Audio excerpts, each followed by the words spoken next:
Hello and welcome to another walkthrough by Commander Rogden from Rogden Gaming. Before we go about starting the walkthrough for the Thieves Guild questline, we are going to be looking at the side quest here in Riften. Before that though, someone requested what weapon I was using, so I figured I would go over what items I was using for these walkthroughs. My current equipment is listed here, the Amulet of Mara, which is the 10% better prices, a Circlet of Major Archery, which does more damage for my bows, Sneaking Boots, Hide Bracers of Lockpicking, and Necromancer's Robes. Now, you may notice here that my armor rating is indeed 12, so I did go through all of those walkthroughs wearing basically no armor. The weapon that I'm using is the Bound Bow from the Conjuration School, an Adept level spell. I think the damage rating with perks and items is currently 96 compared to the best weapons I found, which is a total of 54 damage. So there's quite a big difference there. And I did go over in one of my other walkthroughs, my character creation walkthrough, what good character builds are, and this happened to be one of them. I did it because it was very low maintenance. If you are having any difficulty with this game, I recommend that you watch that, because you might find some tips. Well, without further delays, let's go ahead and get this walkthrough started. So the first NPC that we are going to speak with is Shatter, who has some issues with money problems. I owe a great deal of money to someone, and I think they cheated me. I don't know what to do. I was able to work out a deal with the stables in Whiterun to sell me some of their tack and harness. I borrowed some gold from Sapphire to pay for the shipment, but now Sapphire wants her money back, and if I don't pay her, I think she's going to kill me. So your objective here is to find Sapphire and see what you can do about removing this character's debt. Sapphire can typically be found in this area in the Beam Barb during the day. When asking Sapphire about Shatter's debt, she provides you with 3 different options: that you can persuade her, you can pay off his debt, or you can intimidate her. Both the persuade and intimidate checks are of moderate difficulty. Paying her off is fairly cheap, however. Regardless of what option you choose, the result will be the same. Shatter can typically be found at the Riften stable, either outside by the horses or inside the building.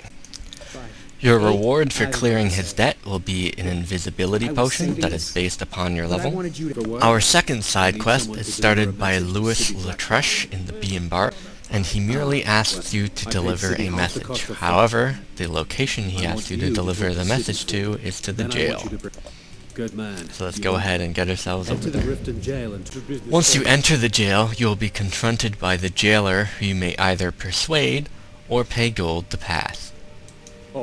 Once you do either of these, he will unlock the door. You can open it without using his key. You could alternatively pickpocket his key, though sneaking past him will be incredibly difficult. He wants his horse. So Sibby explains that he does not actually own the horse and that he intended to steal it, and he instead informs you to steal it for him, which of course you will likely do, because that's why you're doing this side quest. Now he also provides you with an additional persuasion option, with which, if successful, he will provide you with a key to a master level lockbox within the lodge. It should be noted that you may speak with Maven Blackbriar at any time during this questline, and she will provide you with full permission to enter her lodge and destroy all of her guards within. However, if you speak with her after you have spoken with Sibby, she will provide you with Frost's Lineage papers, which will remove the quest location from your map. While normally this would not be an issue, you still need to steal the Lineage papers from the lodge in order to forward the quest line. Now it should be noted that these enemies are hostile. Once you approach the house, they will begin to attack you, and the lock on the door is master level, so it is very likely that you will either have to steal the key or kill them off and take it from their dead body. Once you have entered the building, you will want to make your way down these stairs on the right to open up this lockbox, which hopefully you have the key for, and to pick up the Lineage papers, which are sitting on this box over here. Before leaving, however, there may be a couple of items that you wish to acquire. Again, all of these enemies are hostile, so make sure to get rid of them. After you've finished taking care of those enemies, I believe there's 5 in total, you'll want to head around into this room for these 2 treasure chests. Up these stairs and on the right is a treasure chest over in the little shelf there, in addition to a stone of Barenziah on top of this dresser. There is a skill book for stealth as well behind you. If you are having any difficulty with this quest, I recommend going in at the evening while your enemies are sleeping so that you can at least get the jump on them or sneak past without killing any of them. Once you have acquired Frost lineage papers, you'll want to find Frost, it's sitting right here, and steal the horse. You'll then need to travel over to Lewis and deliver the horse. Once you've brought the horse over to Lewis, he'll begin his dialogue about making the exchange. And you can answer this one of 3 following ways. You can ask him to provide you with the pay, you can persuade him to provide you with the horse and receive the pay, or you can kill him off and take the horse. The persuasion check is surprisingly easy, and there is no penalty for getting it wrong. However, you may lose any other horses that you have already purchased. You may choose whichever of these options suits you the most. Yes, here it is. I think I'd best be off now. Our third quest is a simple retrieve and deliver quest. This character wants a blade from blacksmith, so we'll go ahead and pick it up for him. Come to see Ballerman for lazy good for nothing. Here's the sword. Tell Harald to stop slaying walls and perhaps... Harold can often be found out in the training grounds. Took your sweet time. Here you go, for your trouble. Our fourth quest is located at the Riften Fishery, which you can get by going through this door here, and simply heading straight from where you exit.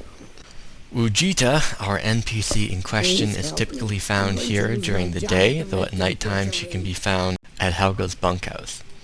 So she's concerned that she's going to lose her job because she is apparently addicted to skooma. So we're going to give her a healing potion. I'm not going to go over whether or not you have one. Go ahead and buy one if you don't. And then we speak to her again. So when you speak to her the second time, she provides you with an additional dialogue option that you can ask her where she obtains the skooma from. Now you can either persuade her, provide her a small amount of gold, or intimidate her. All of these are very easy checks. So we're going to persuade her, and she'll update our map with where her skooma dealer is. I overheard Boley say that only the Jarl carries the key to the warehouse. When I meet Sarthis there, he's usually waiting for me outside with his bodyguard. Ah, yes. Sarthis. I've tried repeatedly to eradicate that meddler. However, if you'd wish to eliminate that burden for me... So of course we agree to eliminate this guy, and she provides us with the key to his warehouse. So now that we can enter the area. The warehouse is also out on the pier, just left of the fishery. If you have stealth, you may wish to enter stealthily, as both of these characters in here are immediately hostile. And your target is just obliviously sitting on this chair. Once he has been eliminated, ensure that you pick up the key on his body before proceeding further towards your next quest objective. So here is the information that we need, which you can obtain by opening up the satchel and taking the shipment letter.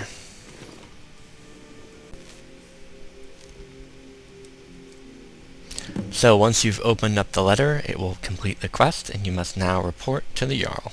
So with your new quest item in hand, return to the Jarl, and you can either do this for Maven Blackbriar or Layla Lawgiver, and they will provide you with the same response. Head out there immediately and eliminate all of them.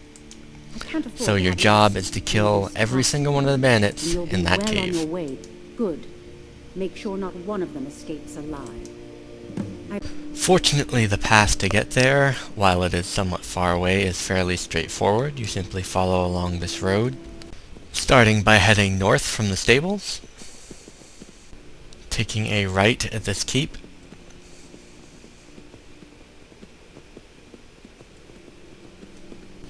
and following this cobblestone road towards your objective.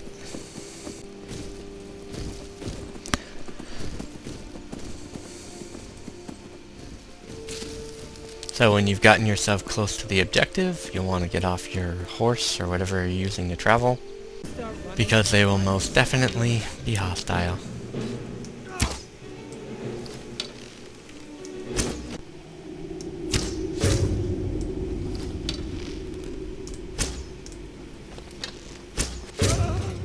When you enter this room, you'll be encountered with quite a number of combatants, including that wolf over there. You may wish to draw attention away by killing enemies that are further from you.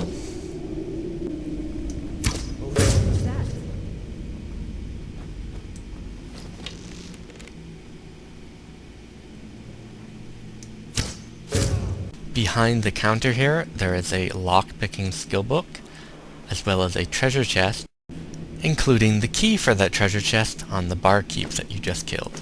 And the mastermind behind this whole operation, patiently waiting for you to stab him in the back.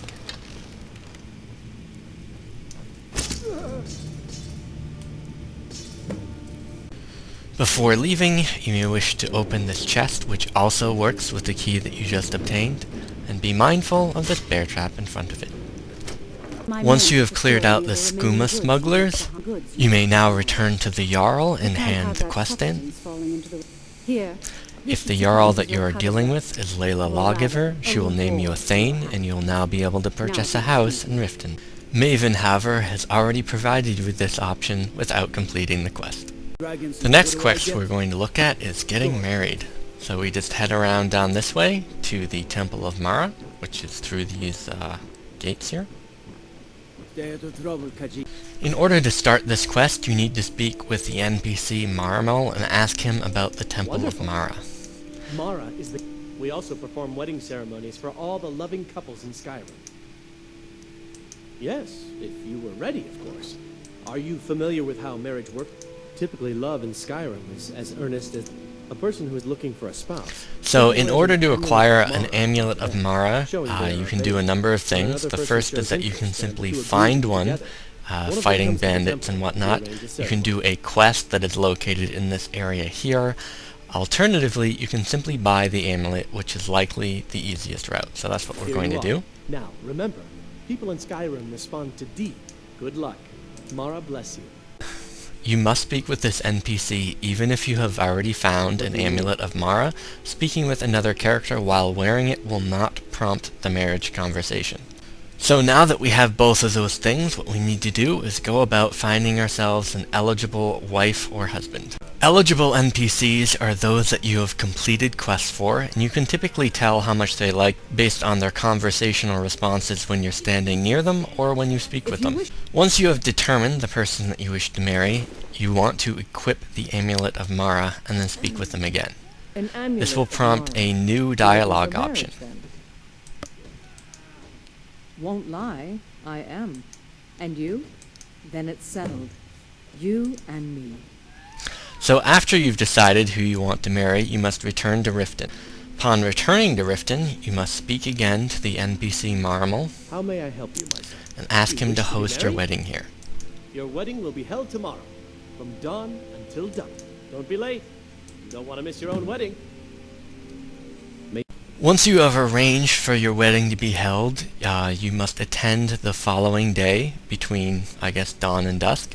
The simplest way, of course, is simply to wait. You'll get a prompt on the day of your wedding to attend your wedding, just to make sure that you don't forget it. I do. Now and forever.